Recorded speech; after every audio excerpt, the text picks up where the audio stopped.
Welcome to The Real Review, sponsored by Parametric and Lazy Ape Studios, where you get some of the latest happenings, real thoughts, and perspectives in the world of film and television.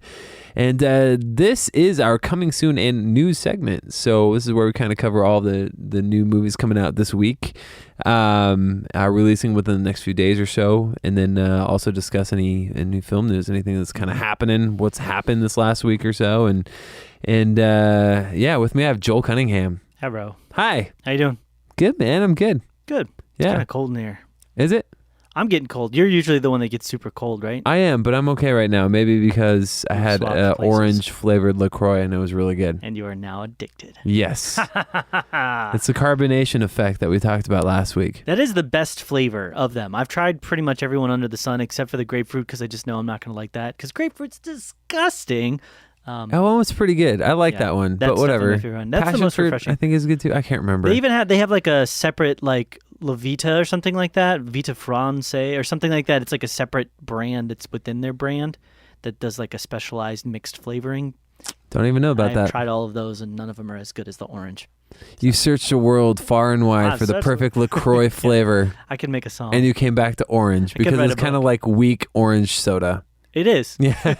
But it's healthy-ish. It's healthy-ish, yes. It's got nothing in it. It literally, look at the back of the can. Yeah, it's just zero. It's carbonated water. I don't even know what I'm drinking. And natural flavors, whatever that means. It says it in the ingredients. Anyways, we are brought to you in part by LaCroix. I wish. So, so a couple of things just want to talk. I guess, Joel, why don't you go ahead and just tell the lovely people how you know everything about computers and you know about all the Twitters. I know about all the Twitters. Yes. How do they get connected with us? I'm going to tell you all about the Twitters I know about. Yeah. Yeah. So there's some good ways to get connected.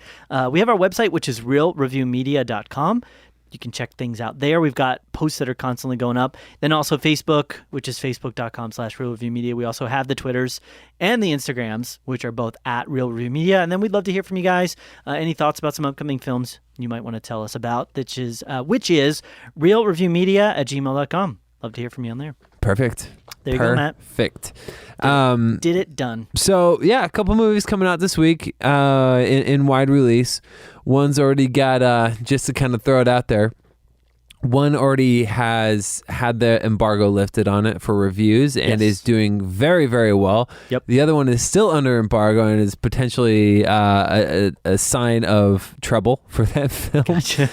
Which it's a horror film, so it's probably to be expected at this point in time. But let's talk about the first one. Let's talk about War for the Planet of the Apes. So this is the third in the most recent reboot trilogy. This one is after the apes suffer unimaginable losses, Caesar wrestles with his darker instincts and begins his own mythic quest to avenge his kind. Mm-hmm. I like to imagine that these all somehow take place in the same timeline. Yeah, that would be cool. Even the Planet of the Apes remake that happened in 2001 with Wahlberg. Yeah. Oh no. Somehow. Oh gosh. So. Let's start off with the cast here. So we have Andy Serkis, who kind of is really cornered the market on motion capture. He's a monkey. Right. And then you have Woody Harrelson, Steve Zahn, which I love Steve Zahn, Karen Konoval, Amaya Miller, and a bunch of other people. Yeah. But part of Steve Zahn that's so great, though, isn't just his, like, he has a really funny voice. Yeah. But it's his facial expressions. Yeah. The way he's like, what? Like the way he reacts. Even in that silly movie Sahara, I liked Steve Zahn. Oh, yeah. He was like the best part to me. Yeah. There's another movie, Saving Silverman. Yeah. And he's like the best part. He's in one of my favorite all-time movies, That Thing You Do. Oh yeah, yeah. Yes, he's great. Yeah. How's my friend guy? Yeah. He's good. He's like eats a thing. He's like the best in that again because of his reactions to things. So it's sad that they're making him an ape. I know. Even though I understand why. Maybe the ape will have funny reactions. Maybe. So his name is Bad Ape. That is his actual name. Maybe. So we'll see. Yeah. Hey, so did you get a chance to see the first and second?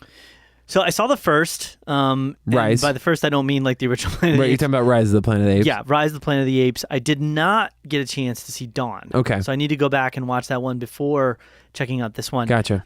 I liked Rise of the Planet of the Apes. I think that it was a good movie, but it was a bit, I don't know. I would also say like I wasn't planning on seeing it because I wasn't expecting a lot from it. Right. And then I started hearing all these people going like, "Oh my gosh, it's the best movie ever! It's amazing! Rise of the Planet of the Apes!" Blair. People are saying that? Yeah, like when the first one reiteration came out, Yeah. and so when I went to finally go watch it, I was expecting a lot. Yeah. And it wasn't anywhere near that. Right. You know, it was a good movie. It wasn't like it didn't blow me out of the water. I would give it like a B+. You had your perspective kind of blown out of proportion by people. Okay. Right. It was good. It was worthy, I guess, in a sense of like getting a sequel made to it. So I was a little bit at first I was underwhelmed, and then I was like really excited, and then I was underwhelmed again. Right. And so I never got around to like seeing the follow-up one. But like you said, this is getting some really good reviews. Yeah. Some really good ratings. So yeah, which I'm glad for. I really liked the first one. Yeah. I really, really liked it. The second one I liked not quite as much as the first one. This one I am actually pretty excited about. It's going to be different because what happens is Caesar, by Andy Serkis, starts off he's good, and he kind of sees he's good, and he's still kind of good in the second one. He's trying to make peace and do this sort of thing. If you know anything about the mythology of the Planet of the Apes or the original series, even in the Wahlberg one, Caesar's evil, like he's mean, you know, in that iteration. It's like it's this progression. You're seeing him kind of go down this road, and why he's Breaking Bad. Exactly. It's Breaking Caesar. Breaking Bad for apes. Breaking Bad Ape. Yep. Which is a character, Bad Ape. So it seems like, even in the description, it says he's kind of embracing more of his instincts to protect his kind from humans, where beforehand he may have been more willing to try and make peace, and now he's not, because humans just will not relent. Yeah. Is kind of what we see. The second one I liked. I remember feeling like they spent a little bit too much time just in Monkeyland. The one reason why I really liked the first one was because of the human interaction. I felt like there was less of that than I would have liked in the second one. But this one, it looks like there's quite a bit. I'm excited to see how much of to a degree Woody Harrelson is. Yeah, he looks great in this. He looks really intimidating. Yeah, and I'm really curious to see how he interacts with Caesar and what that looks like. There's a couple of scenes in the trailers where I'm like, wow, those look like really intense, pivotal moments. So I'm encouraged to see the Rotten Tomato scores being high as well. Yeah. But I mean, if we know anything about your review of Spider-Man: Homecoming and how high the reviews were for that movie on Rotten Tomatoes, then that might not say anything at all. That's true. But I have better hopes for this one, though. If that tells you anything. Okay. Yeah. Spider-Man: Homecoming, I did not have very good hopes for. Well, here's the thing: somewhat I did. You've seen the trailers for this, right? Yes. Okay. And they looked really good. The action on this looks really intense. Yeah. Oh yeah. And really great. The CG looks incredible. Yeah. I mean, just the interaction between the different elements all looks really fluid and solid. I thought the trailer was also very well cut. But they can portray anything. But it looks like they hired monkeys that talk. Yeah. To do the acting. Yeah. They do that. They hire talking monkeys. Where do they get them? Yeah, from wherever. I feel like I'm going to hire one to go talk to somebody. I don't know. That's fun. Yeah, it's crazy, man. Anyway, it just looks real. How do you teach it to... never mind. You're going down a weird trail What's the name of that company? Weta? Is that how you say it? Weta. I know Weta Workshops. Yeah. Yeah, they're going to be at Comic-Con coming up. So they do a lot of really great CG work. And they're probably one of the top in the game, right? As far Definitely. as CG. Yeah. So they're in charge of a lot. And they're right up there with Industrial Light and Magic. They've been pioneering the road as far as... primates, and monkeys and that sort of thing. The primate aspect, and then additionally the large number of, I think they had if I remember correctly, they had a huge amount of work in the Lord of the Rings. And Godzilla. But with Lord of the Rings, they specifically created a lot of breakthrough technology to create those mass armies, which all had like individual animations going on and looked very realistic. Yeah. So they're very good with that, and they're very good with their, I think, militaristic style. Right. I haven't seen them do a lot outside of like military action type movies, to be honest. Yeah. For sure. But they do good with it. But my excitement level is pretty high on this one. I would say I'd have to give it probably an 8.5. Yeah. It's tough for me because I haven't seen the second. So you should once check I see it out. Dawn, then I'd probably know better what my excitement is. But it is high without having seen it still. It's probably close to like a 7 cool. out of 10 Yeah. still. So Nice. Very good. So so we'll probably check that out, something like that this weekend. The next one I want to talk about is the one that still has a hold on the reviews. The embargo is not lifted. I wonder why. And it is Wish Upon. And I have actually seen a decent amount of marketing for this movie. I'm just starting to see the marketing. I didn't see any marketing until about a week ago on this, which tells me a lot of bad things. So there are some podcasts that I listen to, outside of the Real Review. Honestly, obviously, the Real Review is the best one you could be listening to. Yes. But I've been listening to some other ones, and one of them specifically geared towards like upcoming and new and horror related stuff. Yeah. But because that's my jam, obviously we know. But this one is a teenage girl discovers a box that carries magic powers and a deadly prize for using them. And so what we see in the trailers is like, she's being picked on, and then she wishes like terrible things for the people that are picking on her, and then they're coming true. It's kind of like a Neverending Story 2, except with horror. Right. Okay. Not a diamond. Right. Yeah, that kid had like a diamond jewel thing, right? And he got the wishes, and he forgot stuff every time. So I'm going there, Matt. Exactly, Joel. And just I don't go know, with me on this crazy train. The trailer, I like concepts and stuff like that. Like I like to think about this, but oftentimes what I find in these movies with the concepts is like the execution is fairly poor. The trailer itself just has me feeling like okay, I don't know. And there's not a lot in there. I mean, other than the main actress Joy King, that has me excited about it. Brian Phillippe is in it. I just now realized that. But Joy King, I mean, she's done some good stuff, and she can portray. The story as a whole, it's not really grabbing my attention. Be like, oh, I gotta see this. This looks really interesting.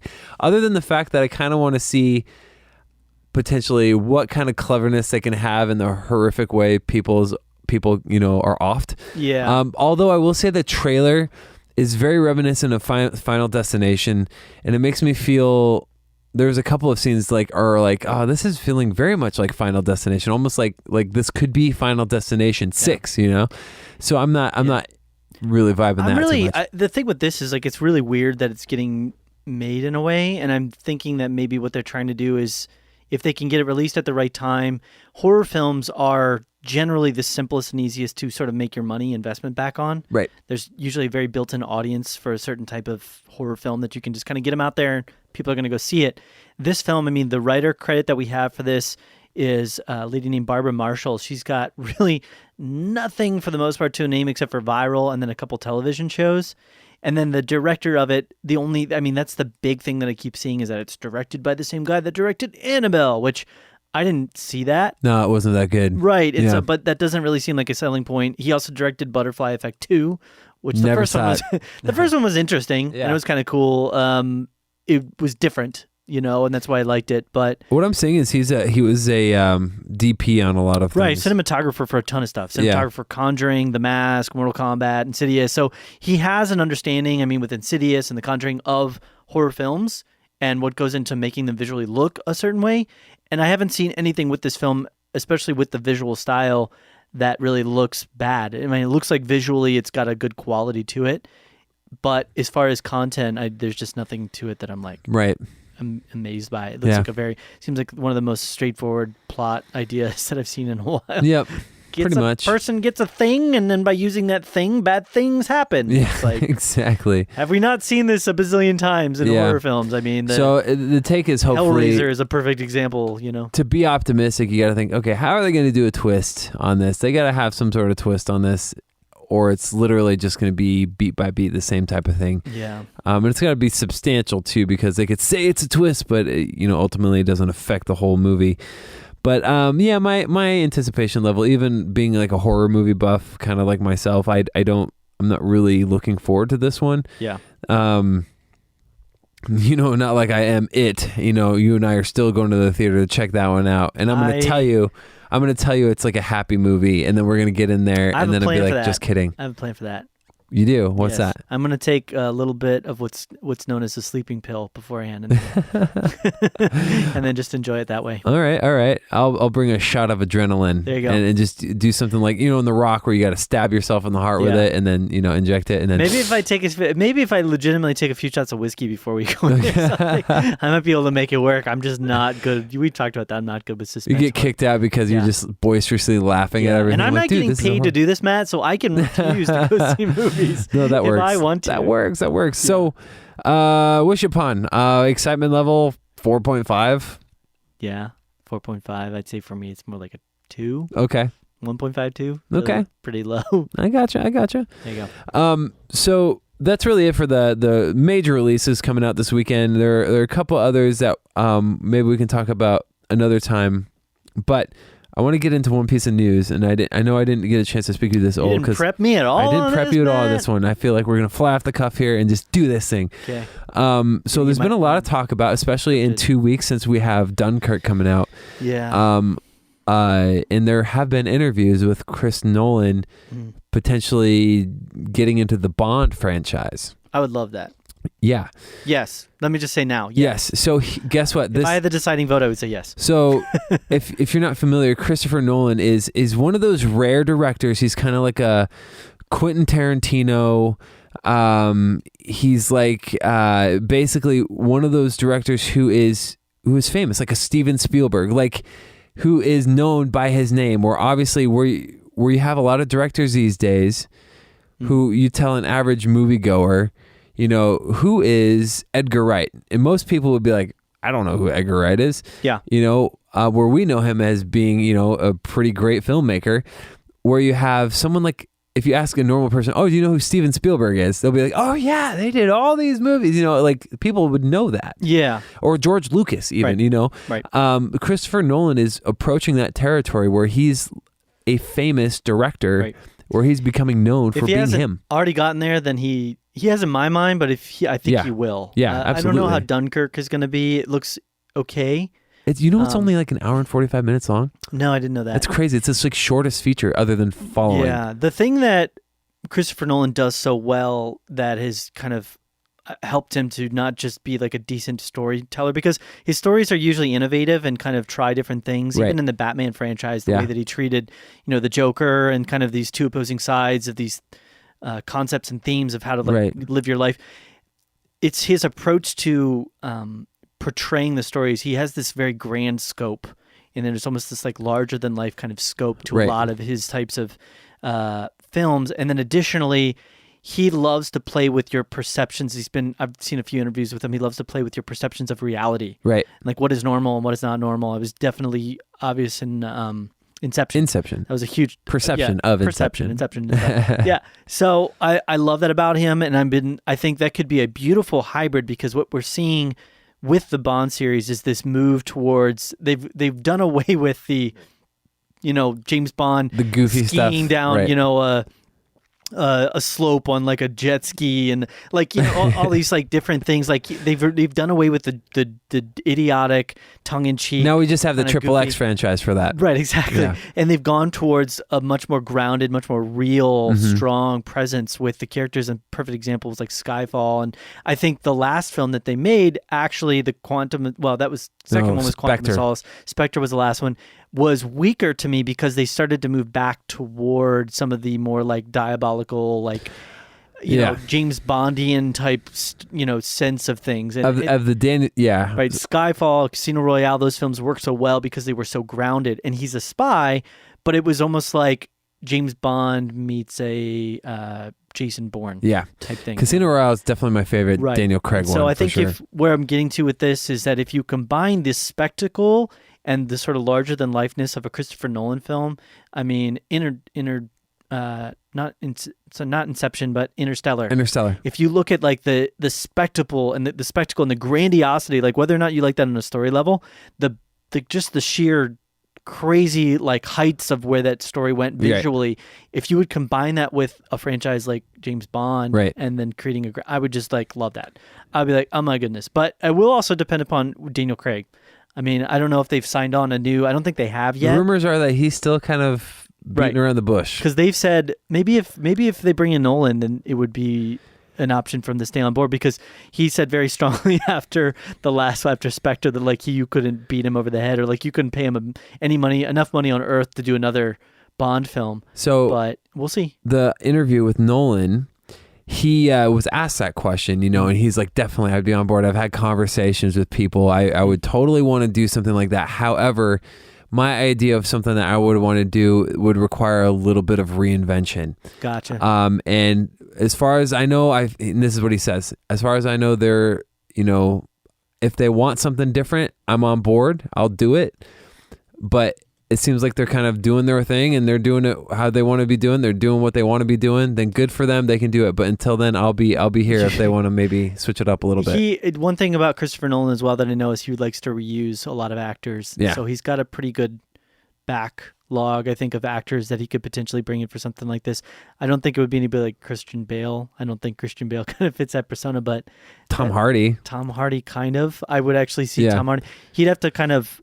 Tom Hardy comes off of more like a rugged kind of. But he could clean up. I mean, in Inception, he was very cleaned up like that. Yeah. That's why I was kind of thinking like Inception, but I think I could see Tom Hardy doing it potentially. And he'd be maybe, because I think they've moved more towards that of this kind of like rugged type Bond, where he's like very well couthed, but he's got this deep inner kind of fire and aggression and anger that he works out over the course of the films, which works really well. I think Christian Bale's too mopey. I don't know. That's a good way of putting it. But what are you doing back there? Oh, wonderful! Look at those lights. Wonderful. Yeah. Oh, good for you. Good for you. Yeah, I love it. That's great. Anyways, so that's cool. That's really the main thing I want to talk about in the news item. There are, other than that, he's doing a 4K remaster of his bunch of his previous works, the Batman Dark Knight trilogy. Which would be great. A lot of them are partially, if not all the way through, in like IMAX cinema. And style. even Dark Knight was like I think 75% in cinema or IMAX. It was a chunk of it was, some of it wasn't. Right. So it's maybe not that much. What they're doing is, because it was all scaled down. It's all been scaled down in 1080p. Right. And so they'd be upscaling it to 4K, and it's not just like, hey, put it in here and convert it. They said they have to painstakingly go through this thing and like do it like super delicately. Yeah. And I didn't realize this too, because most of the stock footage that they have was filmed in 6K or higher. Right. Most footage is, and then when you bring it in, there's a whole process. Yeah. Usually you edit based upon proxy files as well. A lot of times if you don't have like the quality to run like I think a lot of the high-end Hollywood, LA editors probably have fast enough computers, but you'll bring in like low quality proxy files to edit off of. And when you do your final sync up, you sync it into a higher format, but you always want to film larger than you need, so you can downgrade into a lower quality, because that allows for you to also do things like if you want to push in a shot a little bit, like you didn't quite frame it the way you wanted it, you can kind of push in a different area.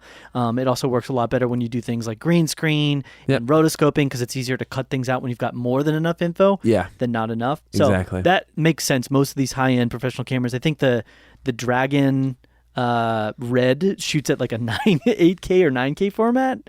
Most of the IMAX footage that he was saying that they used was in 8K. Right. They have a huge, and they actually run. The thing is, IMAX films, I'm pretty sure all runs actual film. Yeah. Whereas like the Reds and a lot of the Aries and stuff digital. Like that go digital. And we all know how big Nolan is on actual film. So he's huge. He's like one of the last main proponents of it.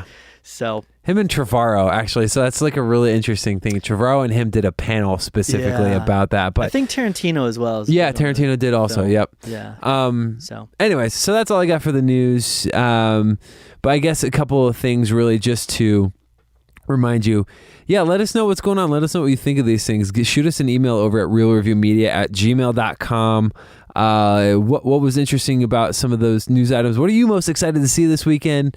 If you get a chance to see that, if you haven't, if you're listening to this after the fact, what did you think about it? And then also find us on our social media.